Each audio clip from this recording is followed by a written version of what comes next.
Everybody, thank you for coming along to this Q3 product update webinar. I'll just give everybody a few more moments to shuffle in through the virtual doors before we get started. Hope everybody's doing well. Hope the weather is turning nicely where you are located. Certainly is back and forth down here in Melbourne at SnapSense Solve HQ.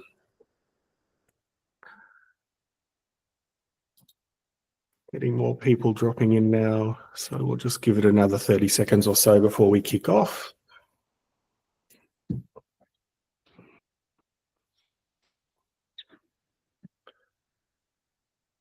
So just while everyone's shuffling in, of course, we will be recording the webinar as well and distributing that after it's done with, most likely by tomorrow, so you can share that with colleagues if necessary.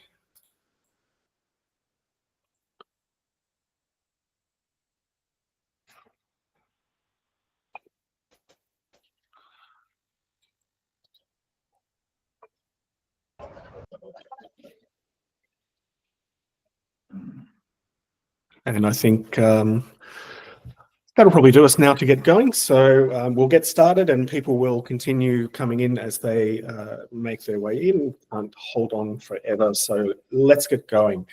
So looking back on Q3, we've had this webinar. Usually we have it a little bit closer to the end of the quarter, but there was a bit going on and also would have been bad timing with school holidays and everything like that. So we've had it at this stage now. So let's go in and have a look at the performance for Q3. So starting off with Star Solvers, so who has been performing well according to their snappers for Q3. So just before we look at who the leading solvers were, in Q3 we had 11.2% of snaps were rated in total. So of 196,000 snaps in the quarter, 22,000 were rated. So that's a pleasing result. And of those ratings, the following were the top performing solvers. So starting with the smaller solvers, so this is fewer than 1,000 snaps in that period. And coming in first place is Hurunui District Council in New Zealand. So fantastic job there. 4.81 is an amazing average rating. So that's really, really good to see. Really close behind them, though, was Central Highlands Water in Victoria. So fantastic to see such a great result there for Central Highlands. That's really, really improved for them over the past 6 months. So that's very, very pleasing. And then coming in third spot, again, not too far behind, Northern Grampians Shire Council in Victoria. So fantastic result for you guys there. Which will lead us then over to our largest solvers, so more than 1,000 snaps in the quarter. Coming in first place is Wyndham City Council in Victoria. So that's a pretty great result for Wyndham because they seem to be one of the perennial top solvers. For example, in Q2, last quarter, or quarter prior, Wyndham came in second. So very, very consistently high performing. So well done for Wyndham Council. Whatever you're doing, keep doing that because it's definitely yielding you the results. Coming in second place, another one who's consistently on the top three, Christchurch City Council, of course, over in New Zealand.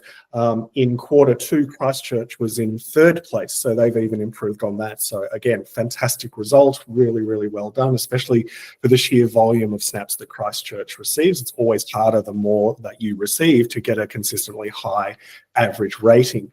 And then coming in third place, Bundaberg's Regional Council up in Queensland. Fantastic result for you guys as well. So that's, again, really, really pleasing to see. So well done to all the top solvers for Q3. Hats off. It's an amazing performance. Okay, so who joined us in Q3? You might know somebody in the following new organisations. So in Q3, we had 4 new enterprise customers join us. The first is Mount Isa City Council up in Queensland. They have a real focus on closing the loop, which is great. Aquis Bunbury Water, so over in Western Australia. So another water company has joined us, which is always great to see. District Council of Franklin Harbour, so that is in South Australia. And then finally, Latrobe Valley Village, so not a council or water authority this time. So this is actually an aged care home in the valley in Victoria, down in the in Gippsland. So an interesting use case for this one. It's not your straightforward typical authority or solver. They use the platform in their managed living areas to report things like hazards or maintenance requests. So if a resident in their room, they have a light blow, or there's a problem with a piece of medical equipment, the staff use SnapSend Solve to report that internally, and then that gets triaged and then managed internally to be resolved. They'll also be rolling out QR codes throughout their facilities. And the idea behind the QR codes is for visiting family members and friends to be able to report things as well. So for example, there'll be a QR code within a resident's room. And that way, if there's no staff member around, but I'm visiting my father, for example, and I can see, oh, there's the tap in your sink in the bathroom is clearly dripping.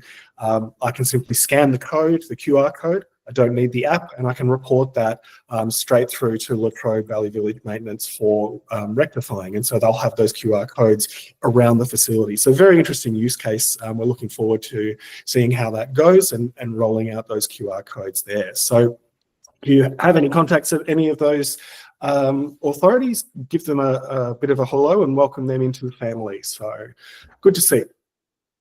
Okay, so moving on to the focus of today's webinar. Today, we're going to be looking at closing the loop.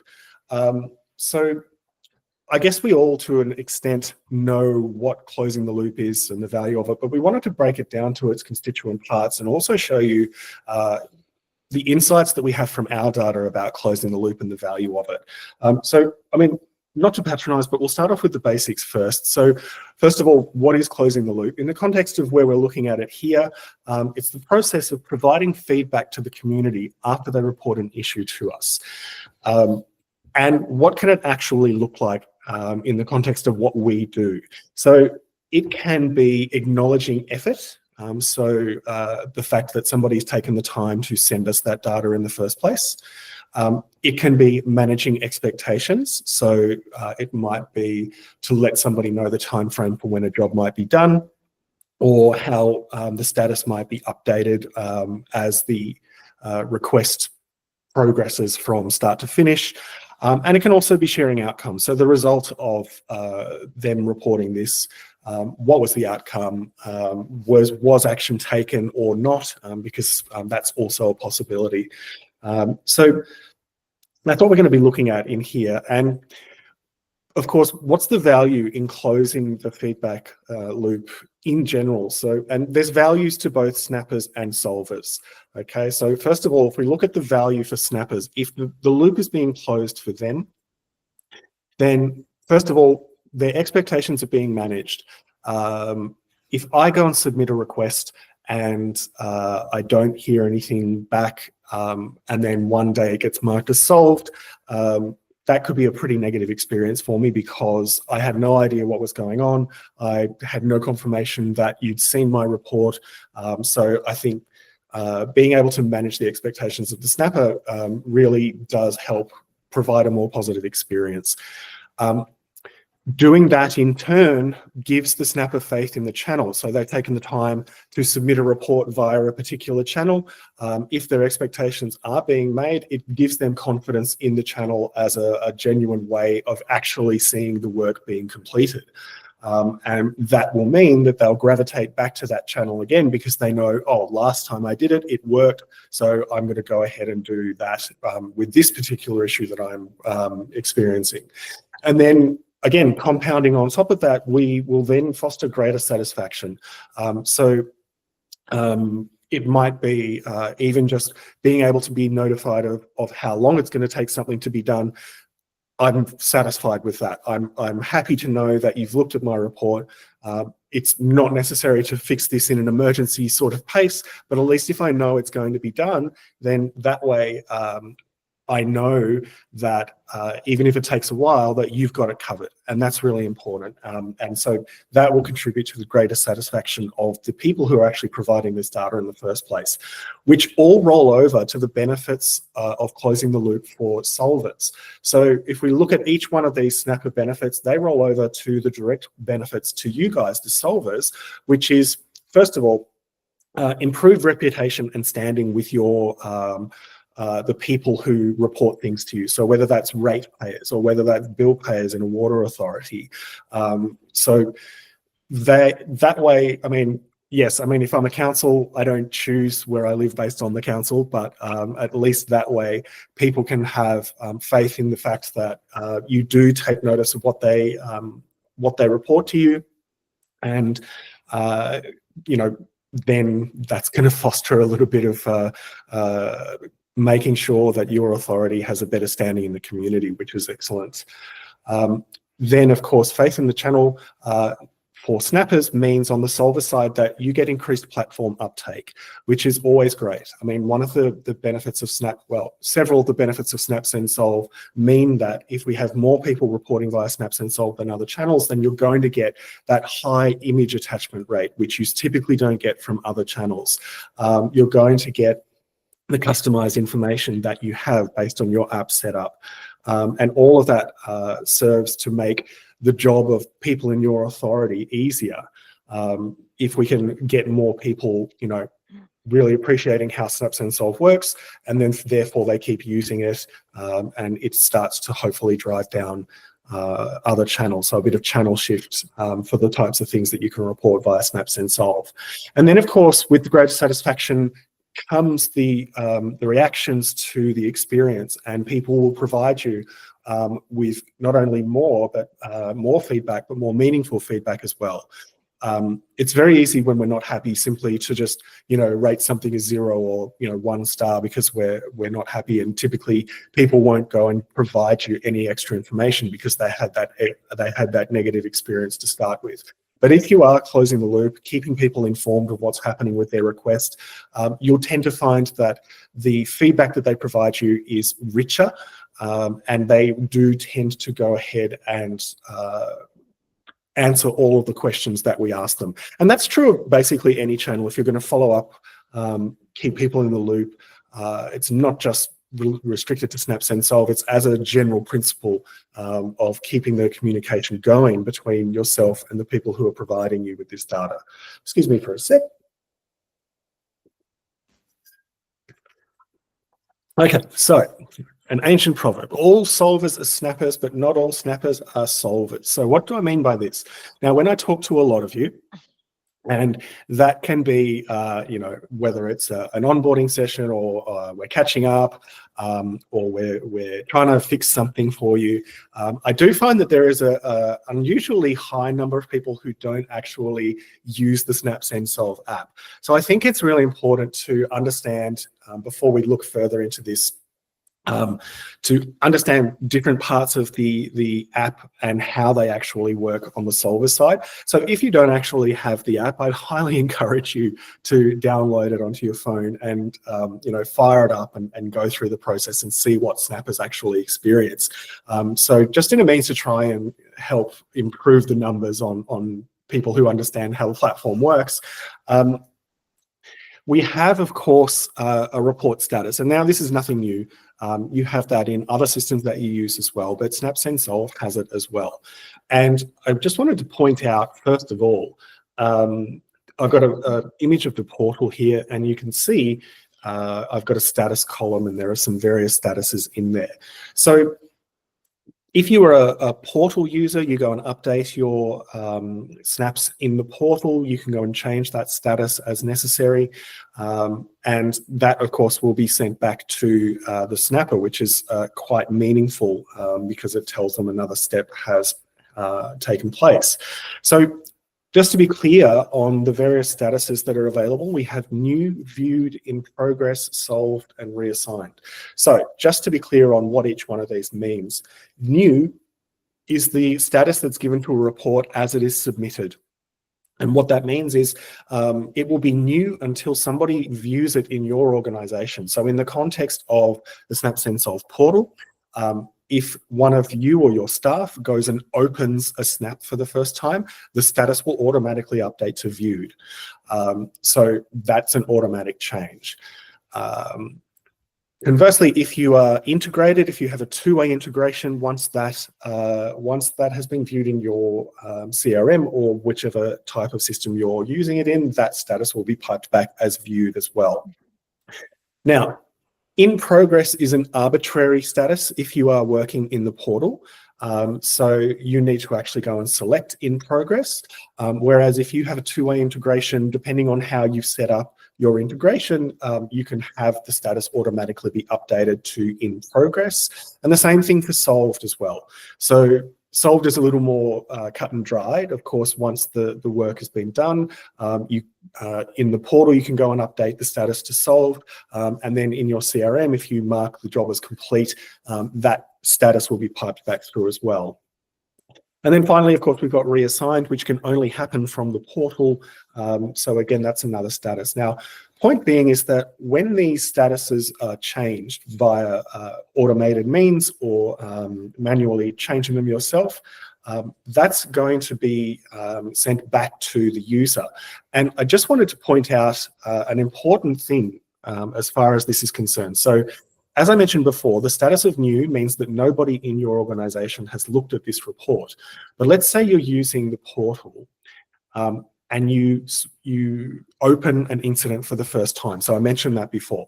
So this is the very first opportunity to actually start closing the loop and keeping the snapper in the know with what's happening. Because when one of your staff opens that report and the status changes to viewed, that's going to send a push notification back to the snapper saying that somebody at your authority name has viewed your report. Now, even that is a step ahead of other channels that you might have. So think if somebody submitted something via a form on your website or sent you in an email to a generic council email address, for example, they're not getting the same experience there. So even just the fact that we provide this feedback to the snapper is really, really important in actually maintaining their attention and getting them to feel seen.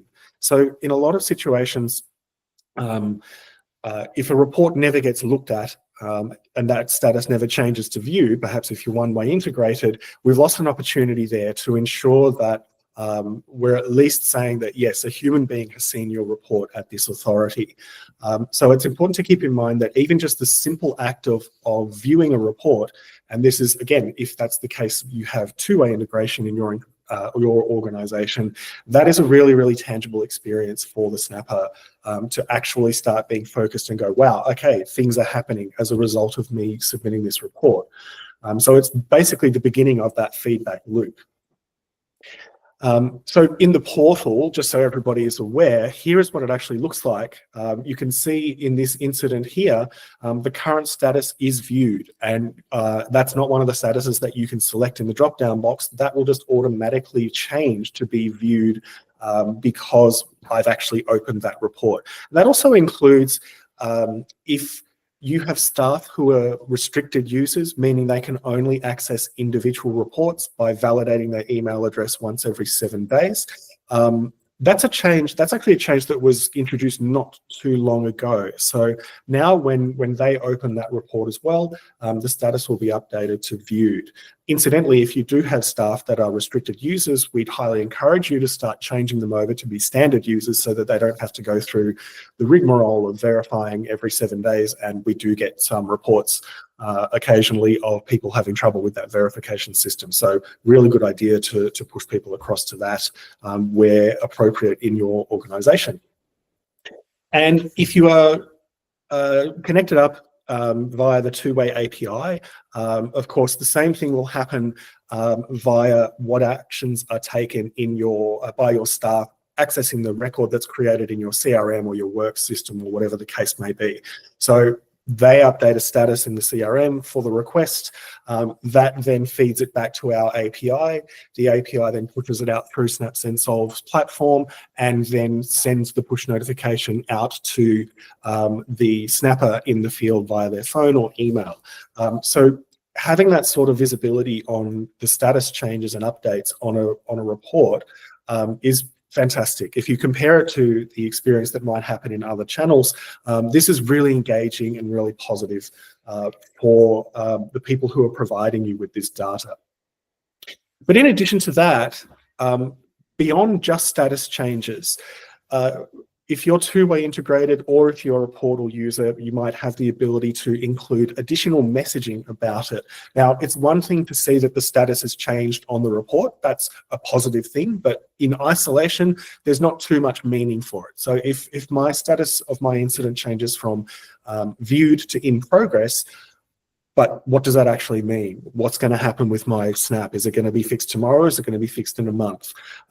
So where possible, it would be amazing to be able to include additional messaging to the person who's provided you with that incident report. So in the portal, if you're a portal user, there's a feature called Snapper Messaging, which some of you might have, some of you may not.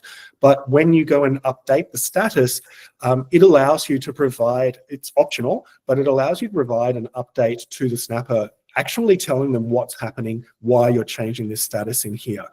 So first of all, having that sort of personalized update is amazing as an experience for the person who's sent you this report in the first place. So a really, really good experience. And beyond that, with Snapper Messaging, you have the ability to have templated or canned responses for common situations. So if we have a look at just an example here, you can see you can have templates set up for status changes, as you can see here. For example, okay, I'm changing this to in progress because we've scheduled your fix or your solve to the incident that you've reported. Or we're marking it as solved and we've got text in there because this is now completed, because the work was done, or we've added it to a long-term project, it's not a short-term fixed, and so on and so forth. There are some really good examples of Snapper messaging templates for things that you can't even action. So there are some solvers out there who have canned responses for graffiti on private property or overgrown vegetation on private property. You can't action anything to do with that. So rather than having your staff simply mark it as solved because nothing can be done, you can actually provide them with that messaging and say, look, we appreciate your report, but because this is on private property, council doesn't have the authority to actually do anything. So even when something is not possible to be done, providing them with that update is definitely a boon. So even if it's going to be left as unsolved, if you've got that communication in place, it's going to be a far better experience for both snappers and solvers. And that's also possible via the two-way API as well. So this sort of messaging is not just limited to the portal and Snapper Messaging. It's also possible to have this set up as part of a two-way API. So part of the API allows you to include this sort of messaging, and you simply, in the same way as you would have to if you were using it in the portal, you simply need to determine what your messaging needs to be for different situations. Now, just to give you an idea, again, of what it actually looks like, something to be mindful of as well is just how much text are you going to send. Now, we have a recommended limit when it comes to this sort of messaging of 500 characters, but the Snapper Messaging tool will actually accommodate as much as 1,000 characters. And the reason why we recommend the 500 is because people have no attention span anymore. I thank you for still being on this webinar, for example. But if you put in a message that is, quite long, today it just feels arduous for people to even read, and we know people don't read. So the shorter that you can make your messaging and still get that message across in any format, not just Snap Send Solve, the more likely it is people will actually ingest it and absorb what you've told them. And even just a message similar to this one, what it actually looks like on the phone when they receive it, because when you send this messaging via either the portal or API, they'll get a push notification, they tap on the push notification and it opens up, and that's the screen that they see.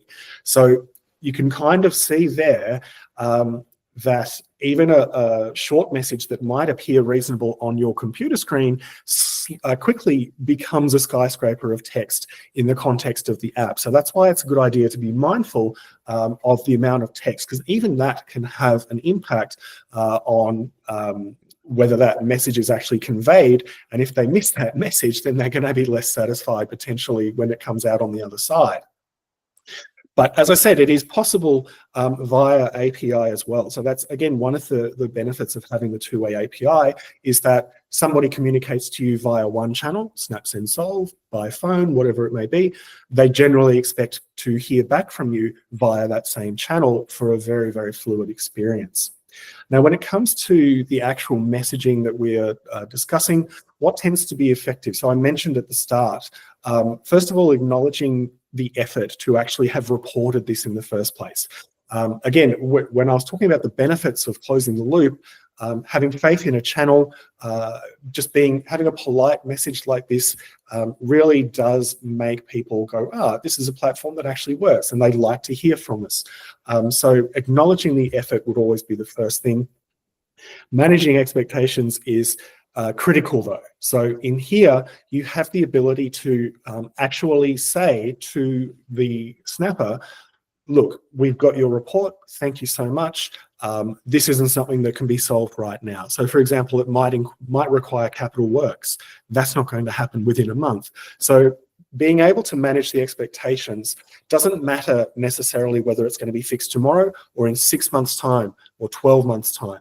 People just want to know that their report has made a difference and that the data that they've given you has resulted in an action being taken.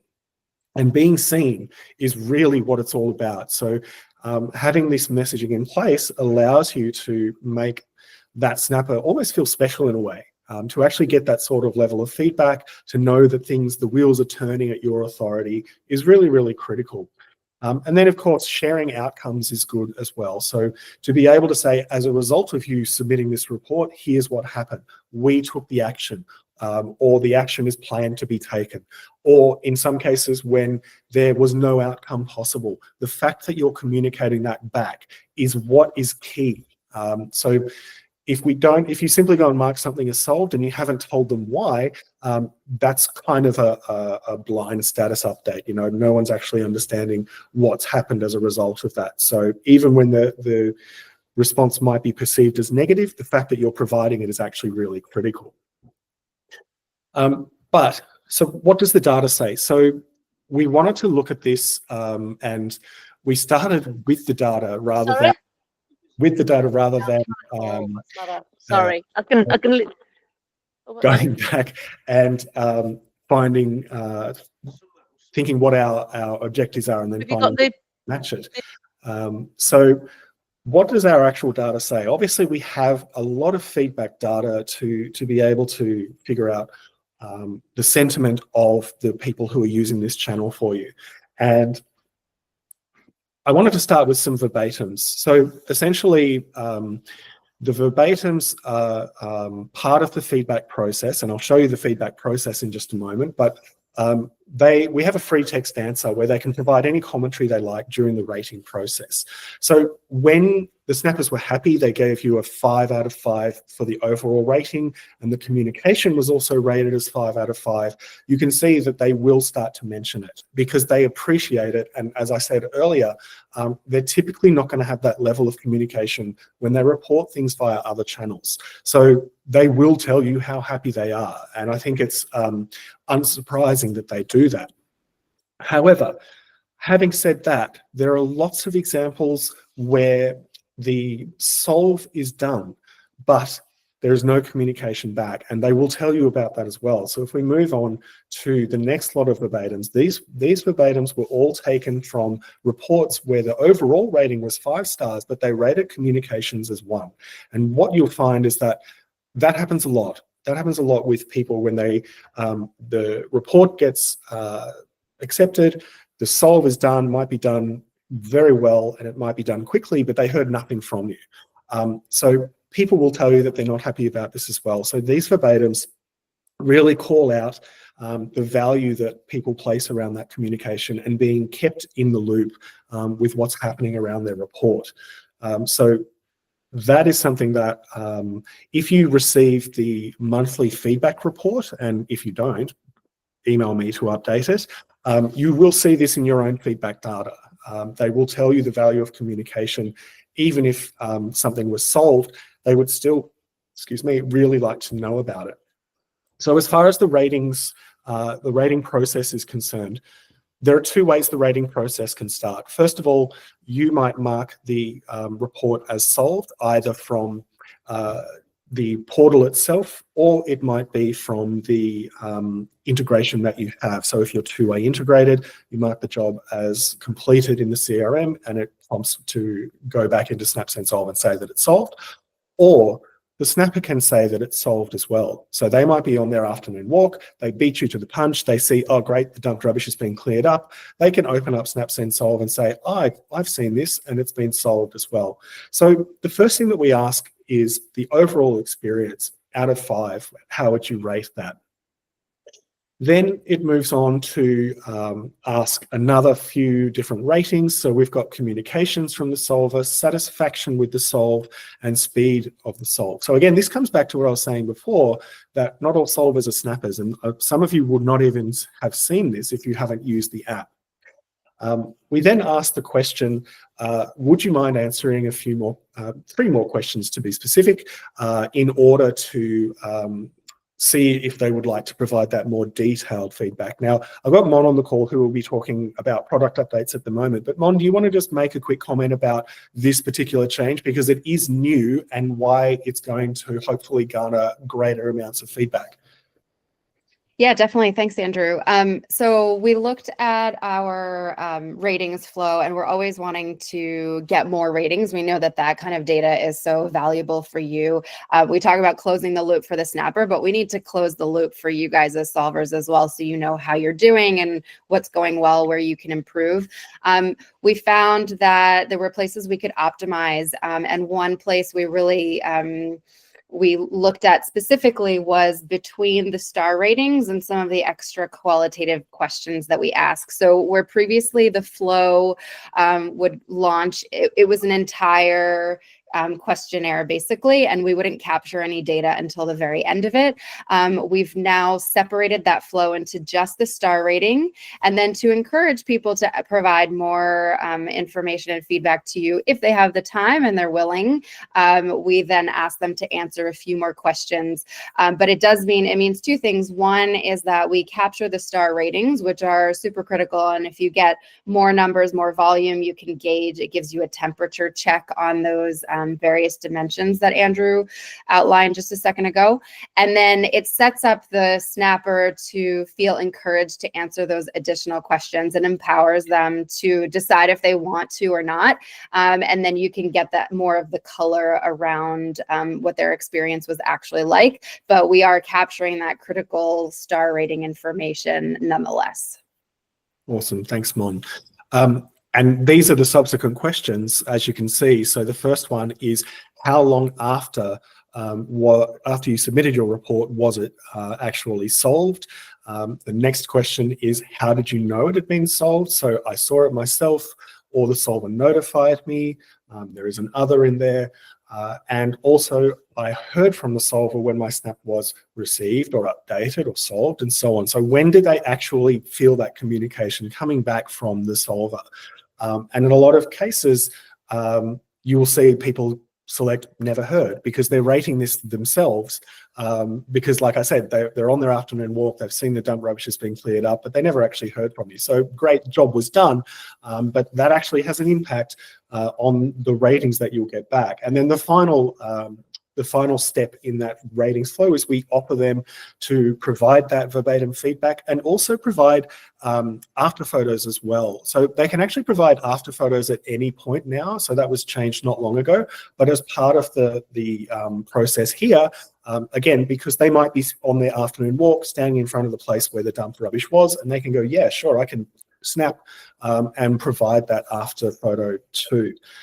So these are important questions, but what sort of patterns can we identify from the actual data that we're getting in? So the following two slides really heighten, the value of communication. And the first one that we're going to have a look at is what was the average overall average rating of overall satisfaction where the report was marked as solved. And what we're looking at, just to go back, is this third screen here. So you'll see now when I bring up this chart, this is the number of responses. Now you can see when they received or viewed my report, when the report was solved, the average rating all tends to be exactly the same for those ones. But see down the very end of them, I never heard from them, has a significantly lower overall satisfaction rating. So if people, this goes back to show that even if you're performing the work and getting the job done, if you're not communicating with them at all, their overall satisfaction with what's been done is actually lower. So what you can actually see there is that, there we go, I had something and there we go, communication drives higher overall satisfaction ratings is what we can garner from that. So the value of it can really be illustrated when we look at charts like this. The second piece of the data that I wanted to look at, this is the overall rating, the overall satisfaction where the report is marked as not solved. So they've submitted the report, it's gone through the standard review and investigation, and in the end, it wasn't solved at all. And have a look at the really, really telling numbers here for the difference in communication. So the top one there, the average rating 2 points, it doesn't tell me, so it's about 2.5. When they had communication, their overall rating, satisfaction rating was higher, even if the problem they reported wasn't fixed or could not be fixed. So this is really, really interesting data. And again, down the very bottom there, the overall rating much, much lower when they never heard from you at all. So whether something gets fixed or not, communication does have an impact on the overall satisfaction of the person's experience that they're going through here.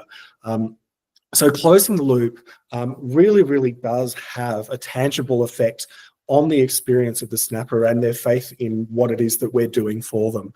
So I think that this really does highlight the importance of it, and not just in SnapSend Solve, right, as a channel or a platform, but across everything that we do in all our channels. So wherever possible, you can see now that having that communication in place is going to make for a better experience, both on your end and on the snapper's end in particular. So I hope that's been a little bit illuminating for you out there. It's always interesting when we can jump into our data and see these interesting trends or indicators of, in this case, customer satisfaction, but it can really be anything. So enough from me now. In a bit of a change up to how we're doing this, we've now got a representative from our product team to come in and talk about the changes that we've applied in the past quarter and what is also coming up. So as I mentioned before, we have Mon, who is our head of product, who's now going to present with me on the changes that have been done and upcoming. So Mon, welcome, and let's take it away. Thanks, Andrew. Hi, everyone. I just had a quick look at the list of who's here, and nice to see some of you that we also saw in person last week at the summit. So there may be a little bit of repetition of material, but I think maybe that'll just help you internalize and take it away. So yeah, as Andrew mentioned, we're going to talk about some of the stuff we've recently released and then what's coming up. Just to let you know how we approach product, before I get into the specific features, we're always thinking about what's going to be most useful to you. And so we're thinking about fundamentally what we provide is information about what the situation or the incident is. And we want to make sure that that information is high quality so that, yes, you can resolve the issue at hand, but also so that it can facilitate and foster a positive interaction with your customers, which can mean being responsive, being transparent, educating them on what will and won't happen or what you can and can't do. It's really preserving that feedback loop so that they come away with a positive perception and it builds a positive relationship between you and your customers. We also are focused very much on having a successful outcome, which means, of course, the solve itself, but it means giving you a bigger picture so that you can make decisions, you can spot trends, you can be preemptive and proactive. And then again, as we've talked about the all-important CSAT and making sure that you hear back from your customers on how you're doing. So just to let you know, that's the lens through which we evaluate what we're working on. And added to that are two additional dimensions. One is making sure that the information we provide to you is easy to access. It's meaning that it's usable and that it's really clear what you should be taking away from that so it can inform the decisions that you make. So just running through some of the recent features that we've released. The first one is self-service user management. So this is not a new concept per se. We have always had the ability to manage your users and let you decide who has access to Snap Send Solve and what level of access they have. But previously that was going through Andrew, and now it's a win-win because it means that you can do it yourselves. And it's a win for Andrew because he's got a lot of you to juggle. It's freed up 50% of my time. Wow. Okay, so that's pretty big. That just gives you more control over who has access to Snap Send Solve, and then also what kinds of things they can do and what they can see. Then we've also got, again, just going back to that concept of making the information usable and accessible to you. This is the reports list view, and then we have superimposed a few different views on top of it. But if you're familiar with the portal, you'd be familiar with this view where you can see all of your reports. And there's sometimes things that you're looking for specifically or things that are more relevant to a particular staff member than another. We've got different filters. So you could say search by status, whether it's unsolved, maybe you just want to look at the unsolved ones, or maybe your customer experience and you want to look at the ones that have been rated, or maybe you're from the marketing team and you want to look at stuff that has a photo attached. You can put all your filters in, and where previously those filters, every time you came back to this page or every time you logged back into the portal, those filters would all be reset, meaning that you have to apply them all again. We're now preserving those filters for you so you can see what you want to see and what's important to you. We released a first iteration of this. We have had feedback from ourselves using it internally and from you guys that some things are a little bit maybe unexpected. So all of that feedback is really helpful for us because that's exactly how we develop product. We put stuff out there, we put it in the hands of people who are actually going to use it. We get that feedback so that we can improve and make things better for the next time around. The next one that we've got, our next enhancement for the portal, is after photos.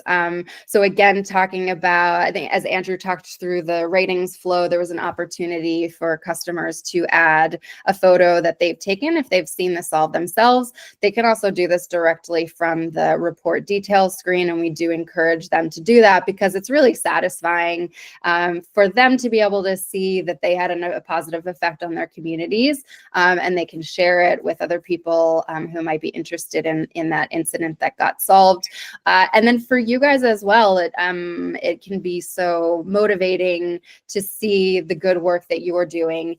We actually compose the before photo with the after photo, just as you can see here. That's a single downloadable image that you can share internally to give kudos, or share with the communications PR marketing teams to put up on social media or wherever else you would want to showcase the great work that your teams are doing.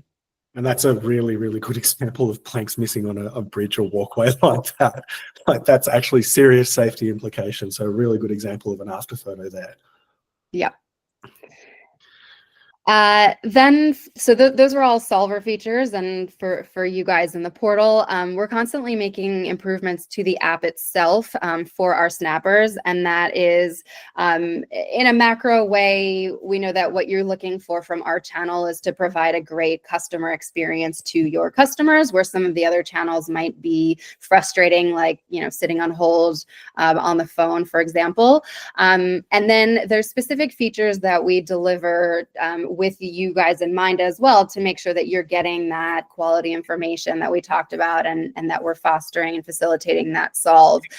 So a few examples here that have been recently released. One is being able to mark up an image. So we know that photos are invaluable to you guys. Sometimes those photos can be difficult to decipher.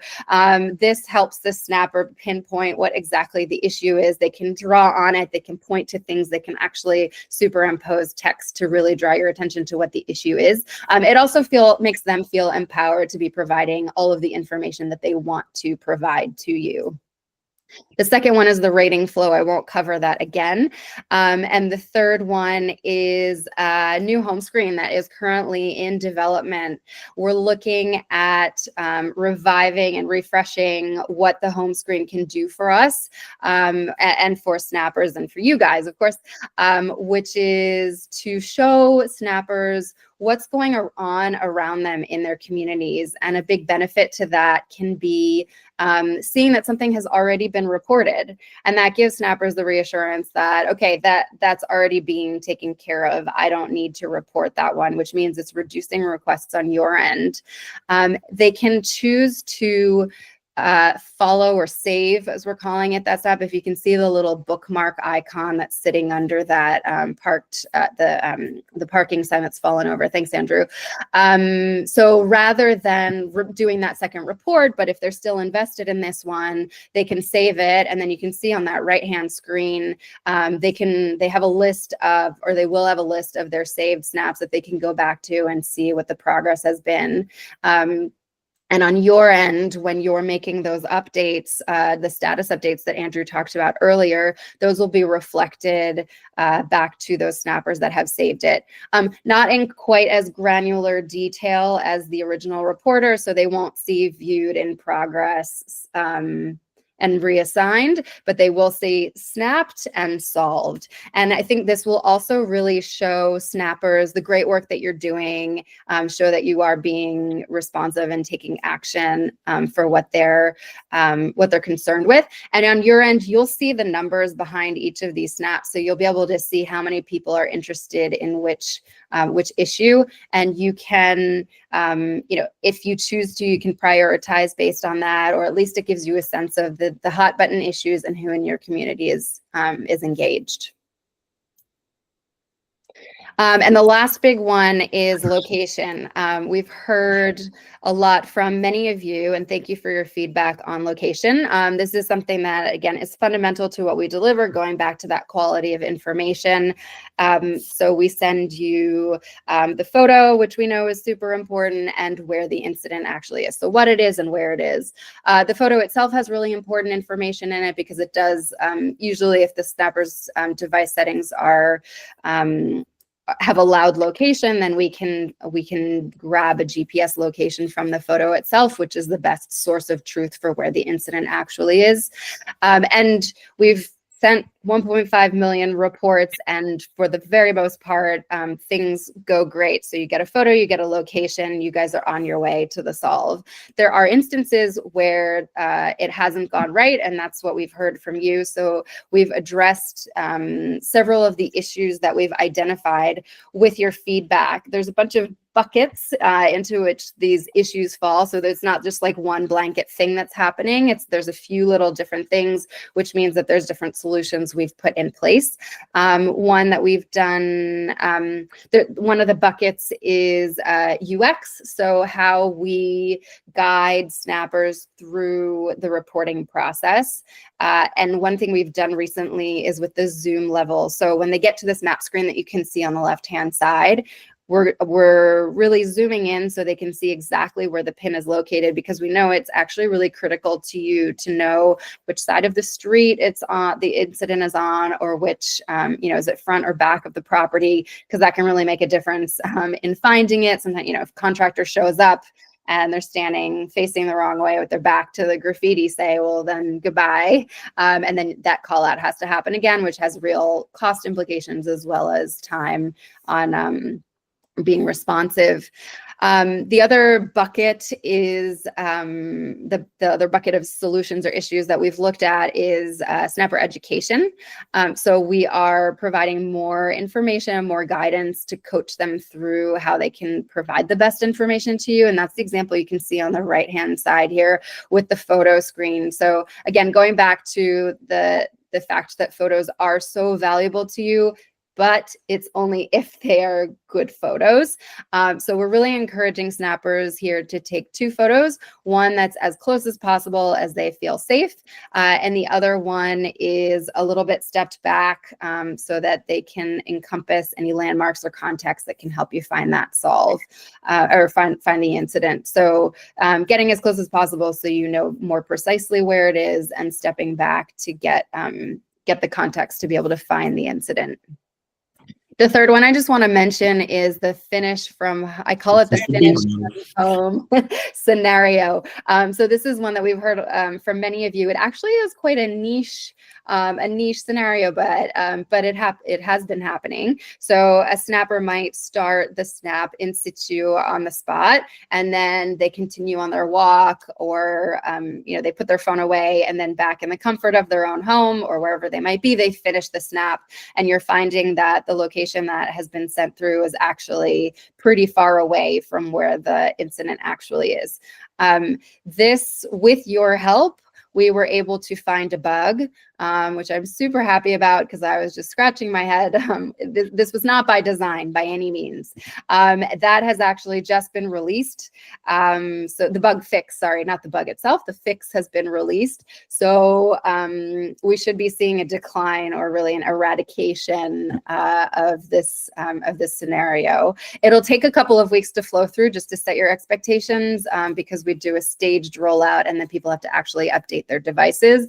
But just so you know, you should be seeing many fewer, if not 0, of these incidents coming through. But if you can flick to the next slide, Andrew, please do let us know. So some of you know about this, some of you don't. We recently implemented this opportunity for feedback directly in the portal. So if we don't get the location right, please do let us know about it. Click on this little thumbs down. It'll bring up a little questionnaire just to ask you what wasn't right about the location. Again, categorizing can really help us uncover what the issue is. And if you know what the right location is, let us know as well. That really helps for us to analyze and be able to figure out what's going on. So don't hold back there. Please do let us know. Okay, so moving on to what we're working on in the immediate term. Just going back to that information, making sure what we're sharing with you is high quality. We're just constantly making improvements to this, and this is a job that's never done for us. So on the theme of location accuracy, there's more that we are doing here. Another bucket of feedback that we've received from you is address compatibility. So we use Google Maps. You guys have your own address register in your CRMs, and sometimes just the nomenclature doesn't match up. So we might send you an address that has an ST abbreviation, whereas you need it to be written out as street. So we're looking at how can we effectively translate those addresses to be recognized and accepted into your systems and automatically populate those fields. We talked about taking the helpful photos, and then also encouraging description. So we know, yes, photos great, location's great, but sometimes you're still not really sure what's going on here, and having those details can help with planning who needs to go, what kind of vehicles, what kind of tools you need, how long it's going to take. So we're just, again, educating snappers on what to share with you so that you can have that first time resolution. Another one that we've heard that's been a feature request from both sides, from snappers and solvers, is being able to upload videos. It's a pretty, I won't say too much about it, pretty obvious one, but one use case we've heard that it could be really useful in is floods or water issues, just to see, like, is it a trickle or a gush? Another one in noise complaints and I guess it's usually dogs, isn't it? Construction, things like that. Yeah.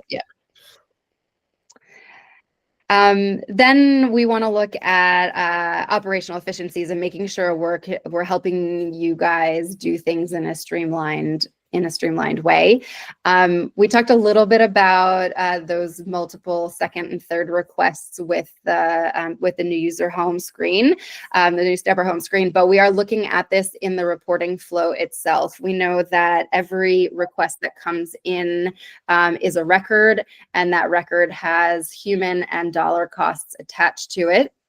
And you need to know about an incident, but you don't need to know about it 3 times or 60 times, as the case may be. So we're looking at stopping snappers in their tracks, identifying, using some smarts about location, time frame, incident type, maybe also scanning the photo itself to identify where there could be a potential double up in a report, and asking the snapper to consider not sending that report, because it does create extra work on your side of things, but giving them the opportunity to still follow along and be updated if they want to. Some people say, you know what, I've been reassured and that's fine that it's been snapped. Other people really want to know.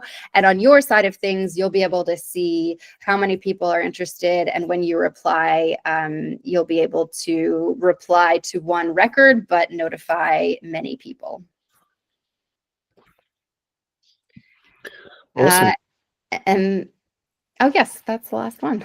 Yeah, so that's really good. I'm in particular, just for me, I'm really looking forward to the reduction of the multiples. That Mon kind of alluded to it. We had an incident around the corner from my own place where it was reported about 75 times in the course of 2 days. So that's probably made Glen Ira Council not too happy, but it was a very egregious dumped rubbish right on a high street. So constant streams of people just walking past, and I would have been satisfied with just subscribing rather than submitting the whole report again. But that is the high and low of this quarter's updates. We didn't have any questions during. I just wonder if there are any questions at the end now. Feel free to either pop them in chat or unmute yourselves. But I think it's pretty much done and dusted. So the only other thing that I'll mention is that you may have heard recently that we released our white paper. So I just wanted to give that a bit of a plug again and encourage you to download it and have a look through it. It's got some very, very fascinating insights with contributions from other solvers as well. So if anyone on this call was one of the contributors, thank you so much for contributing to that. Yeah, go and download that. It's simply just go to snapsandsolve.com/research and you can download our white paper and have a read of that and see what's happening within that council space as far as customer experience in local government is concerned. So thank you so much for attending this particular webinar, or if you're watching the recording, thank you again. We hope it proved useful and we'll see you in next quarter. Bye, guys.